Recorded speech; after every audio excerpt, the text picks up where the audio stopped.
First on report. ദേശീയപാത 66-ലെ service റോഡിൽ വിള്ളൽ. മലപ്പുറം അത്താണി ബസാർ ഭാഗത്തെ സർവീസ് റോഡിലാണ് വിള്ളൽ കണ്ടെത്തിയത്. ജനങ്ങൾ പ്രതിഷേധിച്ചതോടെ കരാർ കമ്പനി വിള്ളലിൽ കെമിക്കൽ ഒഴിച്ച് താൽക്കാലികമായി അടച്ചിരിക്കുകയാണ്. സോണൽ കൃഷ്ണയാണ് ചേരുന്നത് വിശദാംശങ്ങളുമായി. സോണൽ, സർവീസ് റോഡിലാണ് ഇത്തരത്തിൽ വിള്ളൽ ഉണ്ടായിരിക്കുന്നത് മനസ്സിലാക്കുന്നു.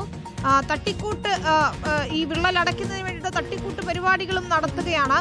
പക്ഷേ ഇതിന്റെ ഒരു സുരക്ഷ അത് സംബന്ധിച്ച് ആശങ്കയുണ്ട് അല്ലേ സോണൽ?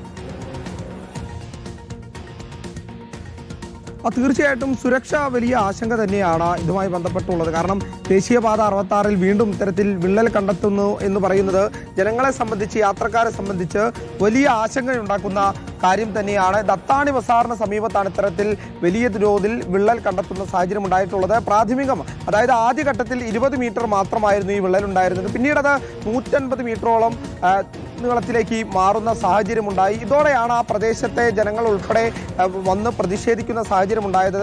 ഈ പ്രതിഷേധത്തിനൊടുവിലാണ് ഈ ദേശീയപാത അധികൃതർ ഈ സ്ഥലത്തെത്തി താൽക്കാലിക സംവിധാനം എന്ന വണ്ണം ഒരു കെമിക്കൽ മിശ്രിതമൊഴിച്ച് ഈ വിള്ളൽ അടയ്ക്കുന്ന സാഹചര്യത്തിലേക്ക് കാര്യങ്ങൾ ചെന്നെത്തിയത്. പക്ഷേ ജനങ്ങൾ ആശങ്കയിലാണ്. താൽക്കാലികമായിട്ടുള്ള പരിഹാരമല്ല, ശാശ്വതമായിട്ടുള്ള ഒരു പരിഹാരമാണ് ഇതുമായി ബന്ധപ്പെട്ട് വേണ്ടത് എന്നുള്ളതാണ് പ്രധാനമായി ആ പ്രദേശവാസികൾ ഉൾപ്പെടെ ഉന്നയിക്കുന്ന ഒരു ആവശ്യം. ഏതെങ്കിലും തരത്തിലേക്ക് അല്ലെങ്കിൽ ഏതെങ്കിലും തരത്തിൽ ഇതൊരു അപകടത്തിലേക്ക് വഴിവെച്ചാൽ അത് വലിയ അപകടത്തിലേക്ക് മാറാനുള്ള സാധ്യതയുണ്ട്. അതുകൊണ്ട് തന്നെ ശാശ്വതമായി വീണ്ടും ആ പ്രദേശത്ത് പഠനം നടത്തിക്കൊണ്ട് ഏതെങ്കിലും തരത്തിൽ ഇനി അപകടം നടക്കാൻ സാധ്യതയുണ്ടോ എന്നുള്ളതൊക്കെ പരിശോധിച്ചുകൊണ്ട് ശാശ്വതമായിട്ടുള്ള ഒരു നടപടി ഇതുമായി ബന്ധപ്പെട്ട് സ്വീകരിക്കണം എന്നുള്ളതാണ് യാത്രക്കാരും പരിസര പ്രദേശത്തെ ആളുകളും ആവശ്യപ്പെടുന്നത്. എന്തായാലും ആദ്യഘട്ടത്തിൽ 20 മീറ്റർ നീളത്തിൽ മാത്രം കണ്ട വിള്ളൽ പിന്നീട് 150 മീറ്ററിലേക്ക് മാറുന്ന സാഹചര്യമുണ്ട്. പക്ഷേ ഒരുപക്ഷെ ഇനിയും അത് ഈ വാഹനങ്ങൾ വലിയ തോതിൽ പോകുന്ന ഒരു പ്രത്യേക റോഡ് കൂടിയാണ്. അതുകൊണ്ട് തന്നെ ഈ വിള്ളൽ ഇനിയും വർദ്ധിക്കാൻ അല്ലെങ്കിൽ പല സമീപ പ്രദേശത്തിലേക്കൊക്കെ വ്യാപിക്കാനുള്ള ഒരു സാധ്യത ഉണ്ട് എന്നുള്ളതും ഈ പരിസര പ്രദേശത്തെ